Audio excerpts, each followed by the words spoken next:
Dr. Sidney Gottlieb is the Central Intelligence Agency's chief chemist. He's also directing a project of vital importance to national security.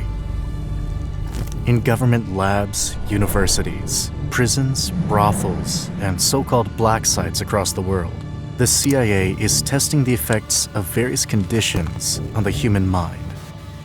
Their goal is to find the most effective methods of mind control and its potential as a tool for espionage and warfare.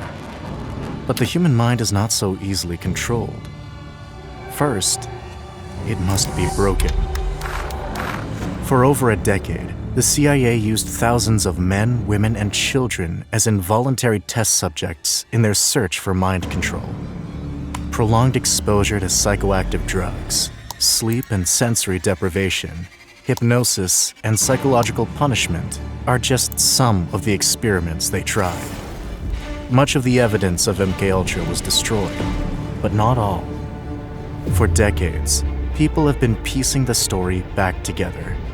In the process, they found hundreds of disturbing experiments, the cover-up of a CIA agent's murder, and the origins of an LSD-fueled counterculture revolution. But still, questions remain. Who was behind MKUltra? Why was the CIA interested in mind control? And perhaps, most importantly, what did they find? This is the Rockefeller Report, released tonight, 299 pages. It says many things: that the CIA did engage in unlawful activities, that it did go beyond its mandate, that it did succumb to political pressures from the White House. It confirms there was domestic spying on American civilians, unlawful wiretaps, the opening of private mail, even a drug testing program involving the use of LSD against unsuspecting persons.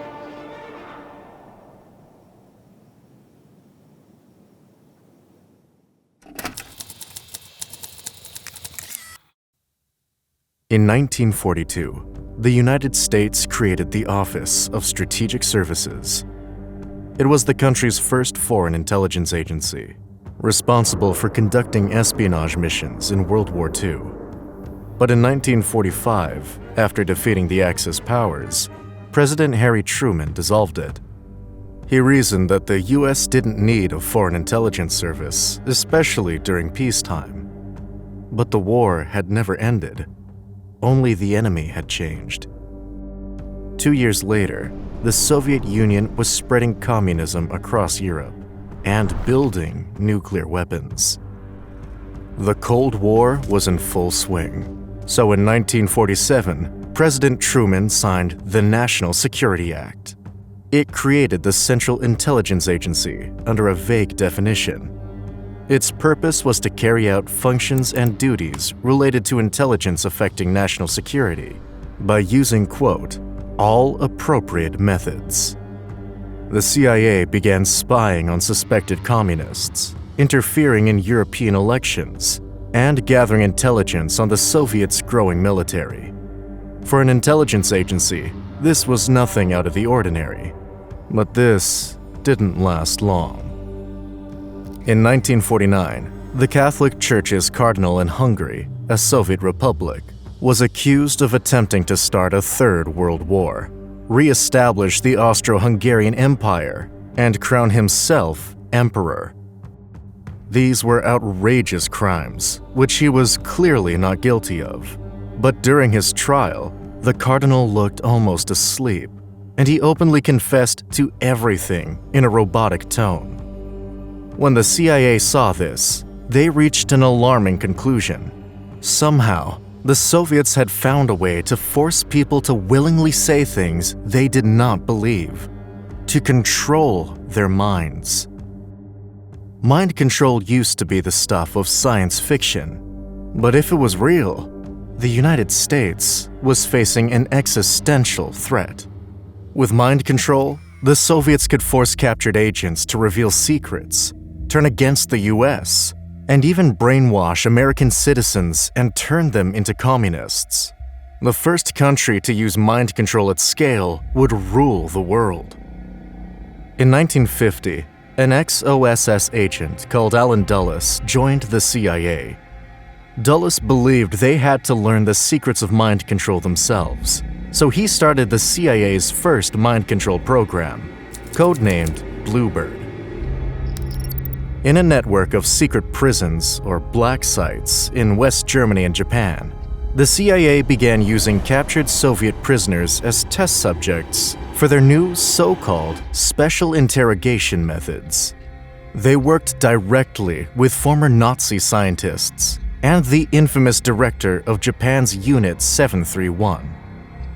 Those are stories for another day, but for now, Bluebird's results were underwhelming. It seemed no amount of special interrogation was enough to reprogram another person's mind.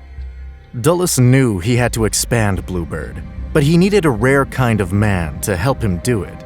Someone with the brains, the vision, and the stomach to direct history's most ambitious and perhaps most perverse scientific endeavor. And he only knew one man who fit the mold.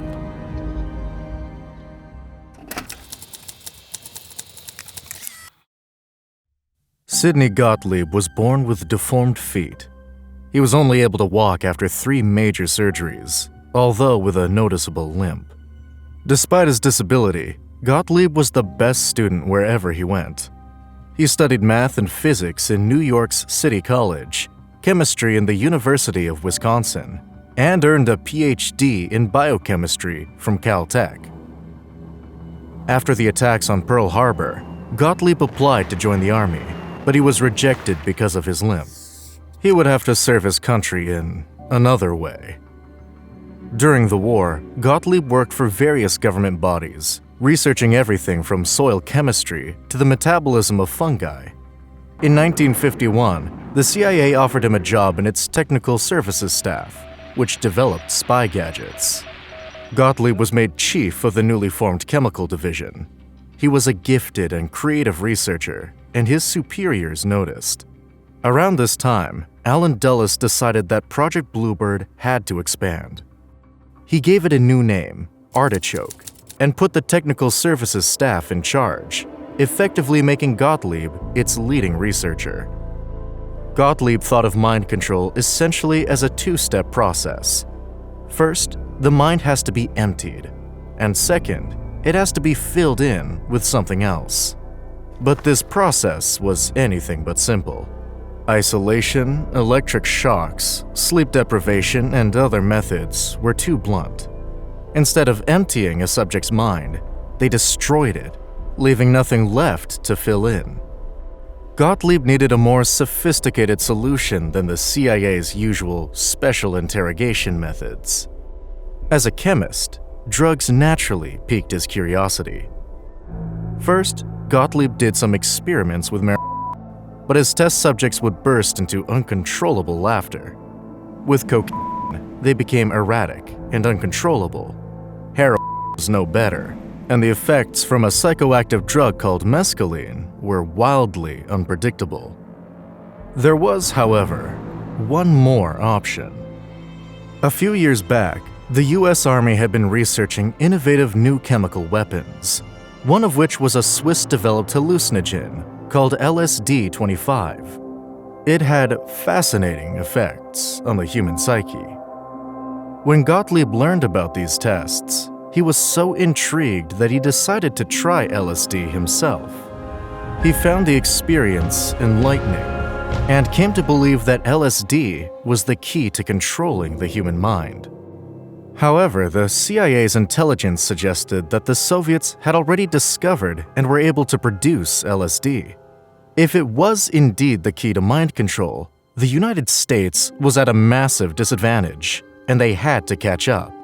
In response, Gottlieb started a wave of LSD experiments under Project Artichoke.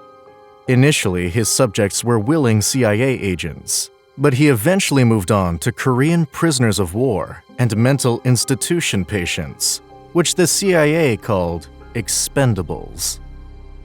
Gottlieb's experiments led to some interesting discoveries about LSD, but they created far more questions than answers.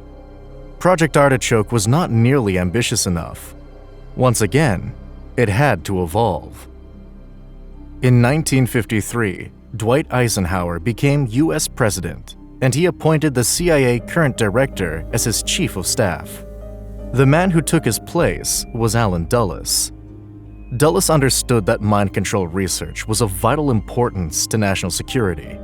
When Gottlieb told him he needed to expand Project Artichoke, he gave him his full support.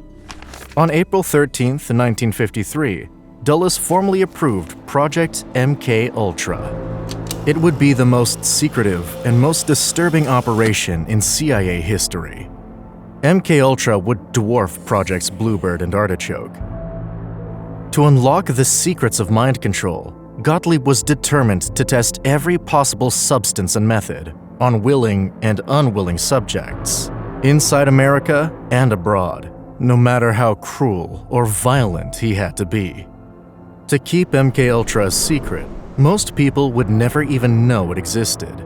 Gottlieb organized MK-Ultra into independent sub-projects, which he would delegate to others and supervise from a distance. In a few years, the number grew to 149, but only Gottlieb and one other person knew of them all. Sub-projects 1 and 2 focused on the CIA's first avenues of mind control research, developing a truth serum, and exploring the potential of drugs on behavioral modification. But for the rest of the sub-projects, Gottlieb was free to approach the problem however he saw fit. First and foremost, he was interested in LSD. In Sub-Project 3, Gottlieb wanted to understand its effects on regular people, so one of the first testing sites built specifically for MK-Ultra was hidden in plain sight. The CIA would lure in drug users, petty criminals, and the homeless to a New York City apartment, give them drinks laced with LSD, and observe their behavior. In Sub-Project 4, Gottlieb hired a famous magician to teach CIA agents sleight of hand and misdirection techniques to drug others without being noticed. For Sub-Project 5, he funded an experiment at the University of Minnesota that aimed to explore the relationship between memory and hypnosis. But as Gottlieb made plans for more sub-projects, he ran into a problem. At the time, only a single laboratory in Switzerland knew how to make LSD, but it had caused them so many headaches between the Soviet Union and the CIA that they decided to stop producing it. In order to secure their supply, the CIA spent $240,000 to buy their last 10 grams, the equivalent of about 2 regular sheets of paper. It was technically the entire world's supply of LSD. Gottlieb would use most of it for more experiments, but he reserved a small amount for MK-Ultra's Sub-Project 6, where the CIA secretly paid the pharmaceutical company Eli Lilly to learn how to make and mass-produce LSD. It didn't take them long. Now, with a virtually unlimited supply, Gottlieb was free to investigate a question he'd always wondered about.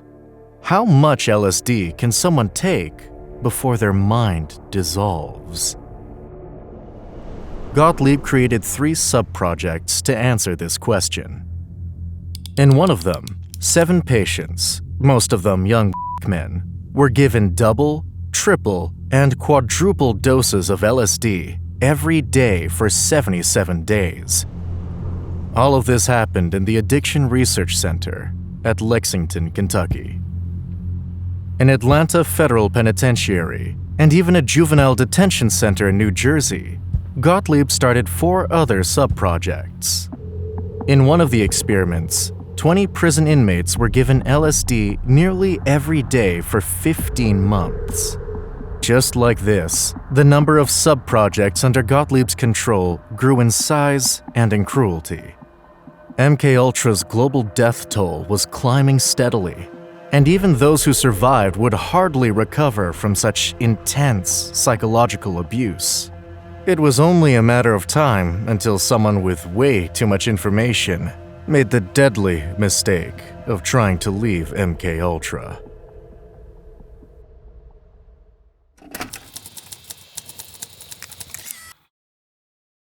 Frank Olson joined the CIA's technical services staff just a few months before they began conducting MK-Ultra.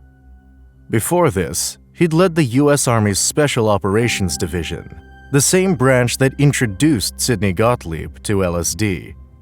Olson was a chemist. His specialty was developing poisonous substances that would often be disguised in ingenious ways, such as a deadly lipstick or a lighter that spewed a lethal gas. He'd spent 10 years in the Army's top ranks, 3 of those working closely with the CIA, and 7 months as one of the only people aware of MKUltra. Olson knew all manner of secrets, but after all these years, they were too much to bear. In late 1953, Olson visited a CIA black site in Stuttgart, Germany. He was there to oversee special interrogations, in which prisoners passed away painfully from the very poisons he had made. After this, one of Olson's colleagues sent a report to his superiors, claiming that Olson was deeply disturbed over what he had seen in Germany, and that he had showed signs of not wanting to keep secret what he had witnessed. In mid-November, Olson was back in the U.S. when he received an invitation to a CIA retreat with Sidney Gottlieb and 7 other members of MKUltra. On the retreat, Gottlieb opened a bottle of Cointreau.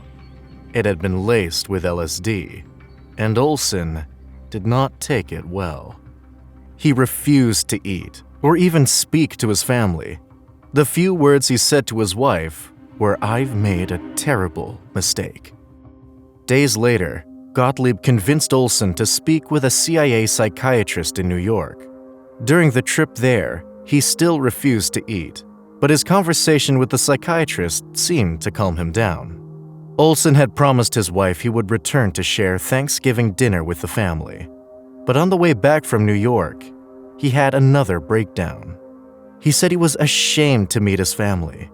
He seemed to think the police were after him, and felt an overwhelming sense of helplessness.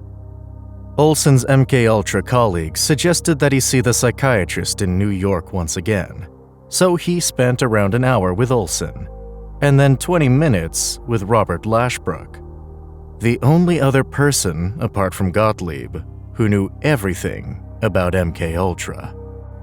The psychiatrist told Olson he should consider being hospitalized voluntarily, and he agreed. In fact, he even told Lashbrook that he was looking forward to having spare time to read.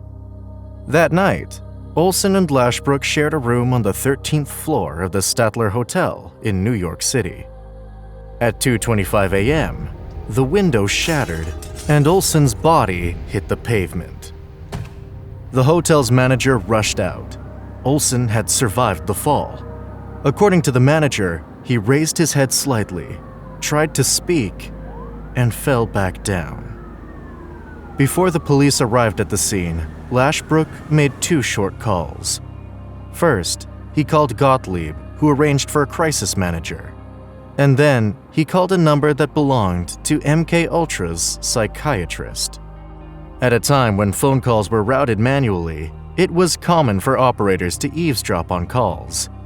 This one was short. "Well, he's gone." "Well, that's too bad." The police entered Lashbrook's room with their guns drawn. They found him sitting on the toilet. According to Lashbrook, Olson was a chemist for the Army. He had come to New York to be treated by a psychiatrist, became mentally unstable, and jumped through the hotel window. The story checked out, and Lashbrook added that all of this should be kept quiet for national security reasons. When the CIA's crisis manager arrived, he laid out a 3-step plan to keep Olson's death from being tied to the CIA and MKUltra. First, they would persuade the NYPD not to investigate the case further and help mislead the media. Second, they would give Lashbrook a fake backstory. And lastly, they would inform Olson's family, but keep them calm and cooperative. The first 2 steps were simple, but the third was another matter. The official narrative was that Frank Olson had either fallen or jumped from the hotel window. Since the window was closed and covered by a curtain, an accident was unlikely, but a jump would have required extraordinary agility. Olson would have had to sprint from the back of the room, dive over a radiator, and break the window while ducking in midair to avoid a divider. There was no reason why he couldn't have simply opened the window and slid out. At Olson's funeral, Gottlieb told his family that they were welcome to ask him questions about what happened at any time. But for now, the family had no choice but to accept what he told them. Frank Olson either fell or jumped from his hotel window. Those words, fell or jumped, came to haunt Olson's 9-year-old son, Eric. They meant two completely different things. But despite his age, he had a feeling that neither of them was true. In fact, the CIA had left out a crucial detail. Frank Olson had been an unwilling subject of an LSD experiment, and years later, this would be a deadly mistake for Sidney Gottlieb.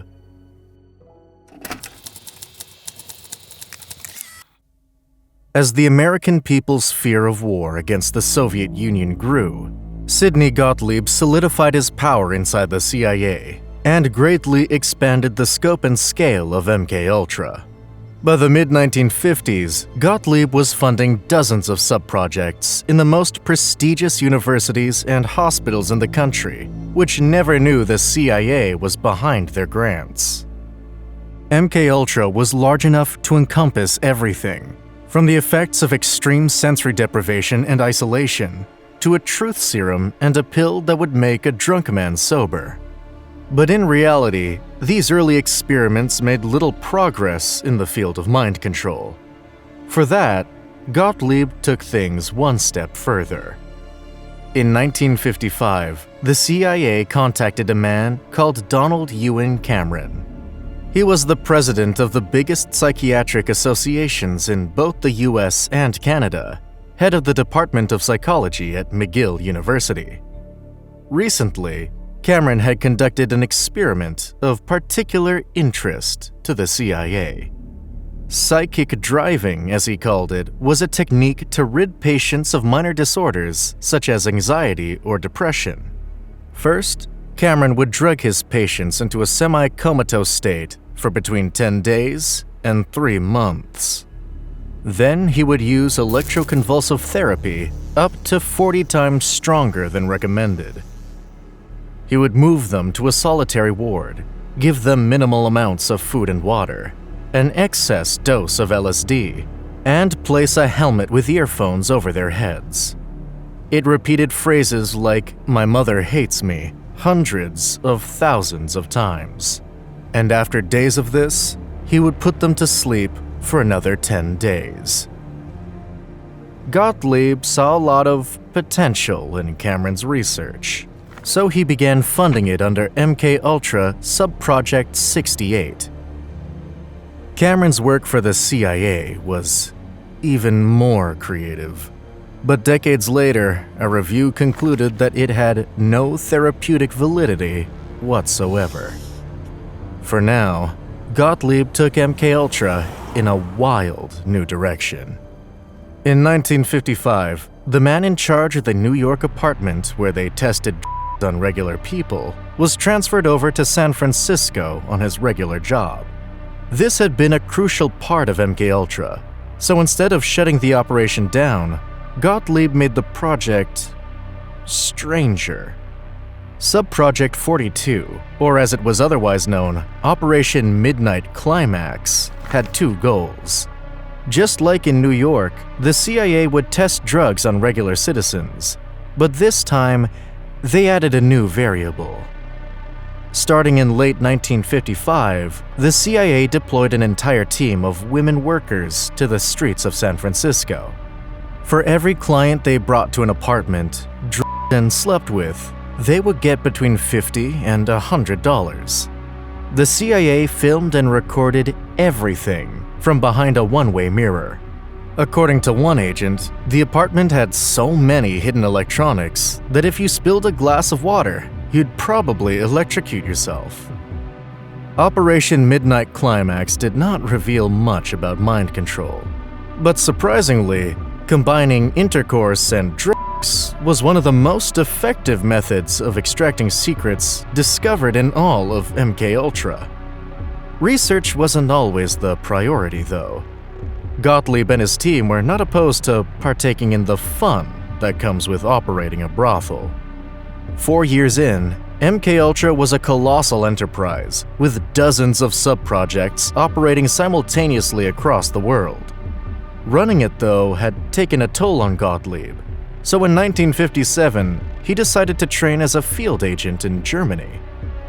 The CIA has not declassified details about his time away, but 50 years later, a website revealed that during that period, the CIA was arresting people without the knowledge of German authorities, imprisoning them at times for months, and subjecting them to forms of interrogation forbidden by German law. After 2 years abroad, Gottlieb returned to MKUltra, and not much had changed. The CIA had tested every drug and every psychiatric technique in the book.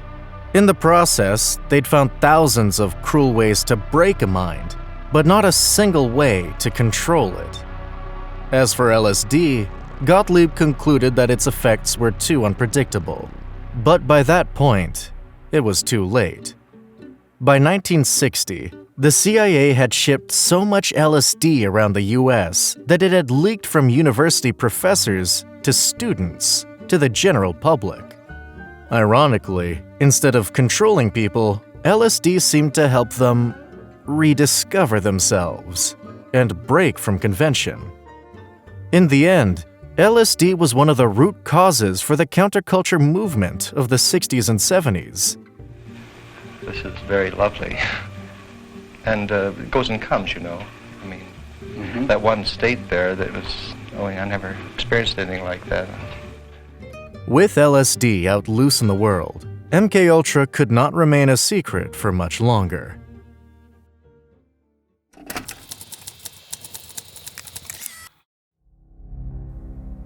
In 1961, Alan Dulles retired as Director of Central Intelligence and was replaced by a man called John McCone.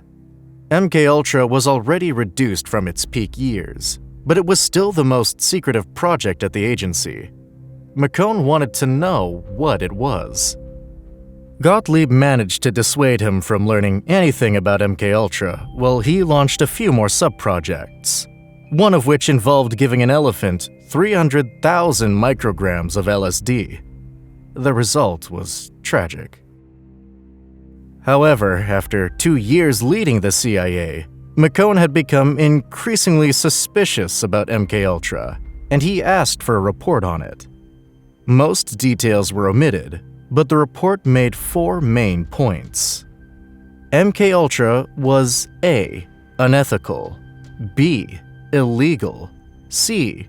contrary to the rights and interests of the American people, and D. revealing details about it would do untold damage to the CIA's reputation.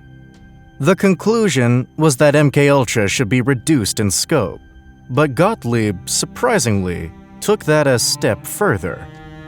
Over the last few years, the CIA's hunch about the Soviets being able to control minds was proven plainly wrong.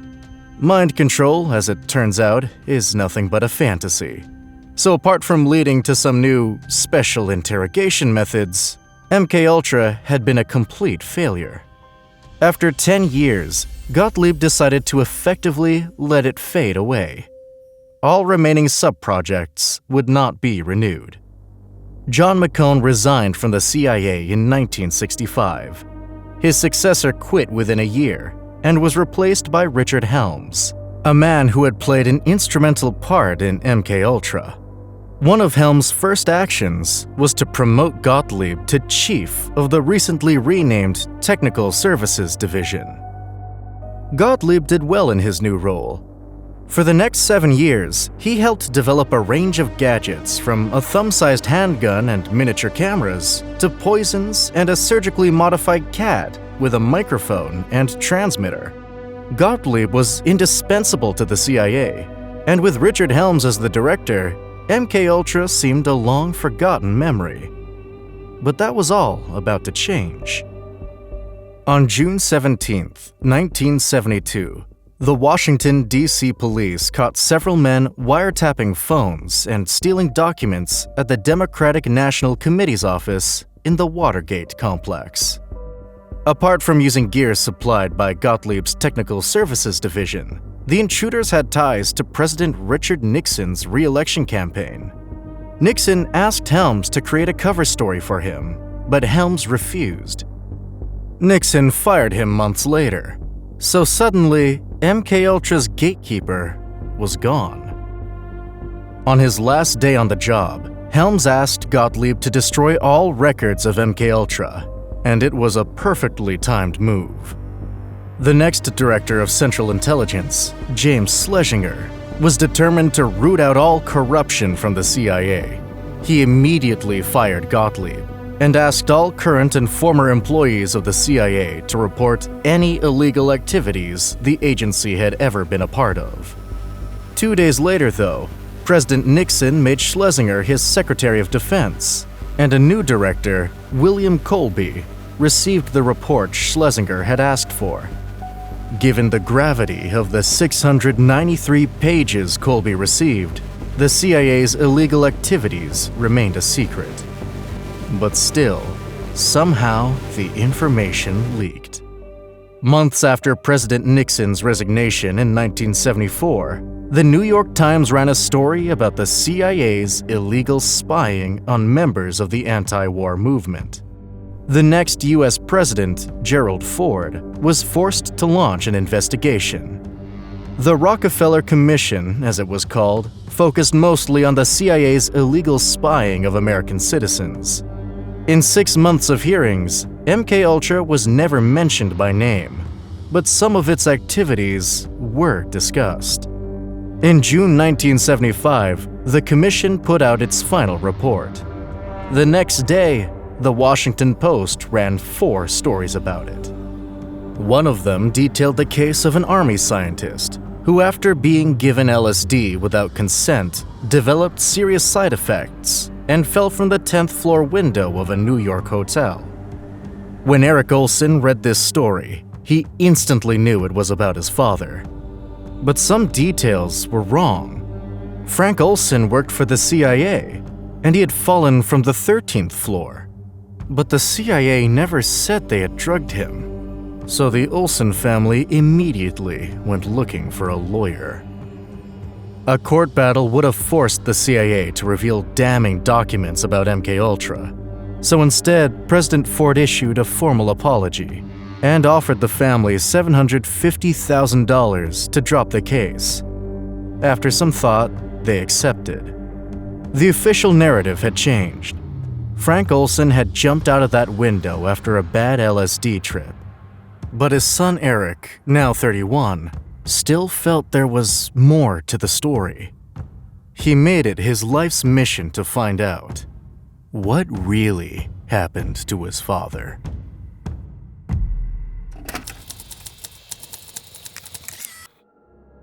Throughout his entire career, Sidney Gottlieb had been one of the most elusive figures in the CIA. Even at the higher ranks of the White House, few people knew he existed. Now, the government was looking into his work. In 1975, Gottlieb was to testify before the Church Committee, a new round of investigations. He was granted legal immunity and allowed to testify behind closed doors under an alias.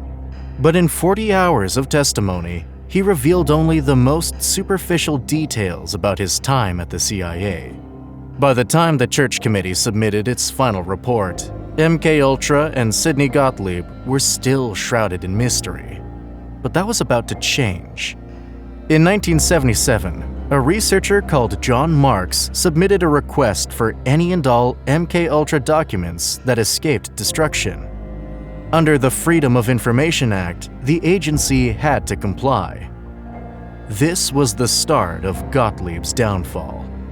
Years prior, Gottlieb had forgotten to destroy MKUltra's financial records. When Marks made his request, he received over 16,000 pages of documents, some of which he released in a press conference.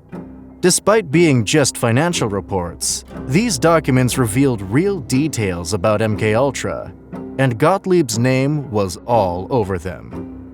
Once again, he was called to testify, this time before the US Senate. But like last time, Gottlieb was masterfully deceptive. He never revealed that he was MKUltra's director, that the CIA had interrogation centers outside the US, or that any of his test subjects had died. As far as the committee was concerned, MKUltra was a rogue science project, not a global operation of catastrophic scale. Marx, however, was not satisfied. He spent the next 2 years investigating every detail about MKUltra, and in 1979, he released a book with everything he found. The Search for the Manchurian Candidate exposed MKUltra's horrifying truth in ways no Senate hearing or government report ever had. It meticulously detailed the CIA's cruel experiments with prisoners, mental patients, and even children in its useless search for mind control. For the first time, Americans were confronted with the full story of MKUltra and the people behind it. Public trust in the CIA fell to record lows. The book paints a complicated picture of Sidney Gottlieb, a man whose undeniable scientific genius is equal only to his extreme cruelty. After the book released, Gottlieb's name would never be forgotten, but by all accounts, he lived a comfortable life in retirement. Gottlieb had an idyllic family life. He was deeply spiritual and immersed himself in his community. Eventually, though, a particular chapter of his work in the CIA came back to haunt him. At Frank Olson's funeral, Gottlieb had told the Olson family that they were welcome to ask him anything about what happened to their father. The Olson children took him up on that 31 years later, in 1984. Gottlieb only told the Olsons what they already knew. Their father was given LSD, and he either fell or jumped from his hotel window. His answer to any of their real questions was that he had moved on from those days. When Eric Olson pressed him harder, Gottlieb told him he was clearly troubled by his father's death and suggested that he join a support group. It was insulting, and that was the moment Eric decided to prove that his father's death had not been an accident. Eric waited 10 years until his mother passed away, until he decided to take his father's body out of his grave. He hired a forensic pathologist who spent a month examining the corpse. Frank Olson's body was free of toxins, but he had no glass shards on his head or neck, which he should have had if he dived through the window. Most curiously, though, Olson had fallen on his back, but the portion of his skull above his left eye was fractured. 3 years later, in 1997, the CIA declassified a training manual called A Study of Assassination, written in 1953, the year of Olson's death. It was unsigned, but Gottlieb was identified as the author. The manual described a simple method of assassination that would arouse little suspicion. First, the victim would be knocked out, preferably by striking them in the temple without leaving any visible wound. Then they would drop onto a hard surface from at least 75 feet. To Eric Olson, this sounded eerily familiar. In 1999, the New York District Attorney began investigating Gottlieb for the murder of Frank Olson. At that point, he was 80 years old and suffering from a mild heart condition.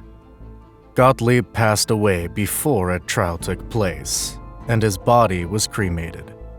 His wife declined to reveal his cause of death, but Eric Olson came to his own conclusion. Sidney Gottlieb died by his own hand, taking all his secrets with him. This video was the culmination of decades of meticulous research by mainstream media outlets, the US government, and independent journalists alike. All of this really happened. And yet there's no better way to sound utterly insane than to talk about crimes the CIA publicly admitted to. Some of the most influential figures in American history played vital roles in MKUltra. They knew what they were doing was wrong, but they believed they were defending their country from an existential threat. If it's anything beyond a chilling example of human cruelty, MKUltra is a reminder that people do horrible things for what they consider to be good reasons.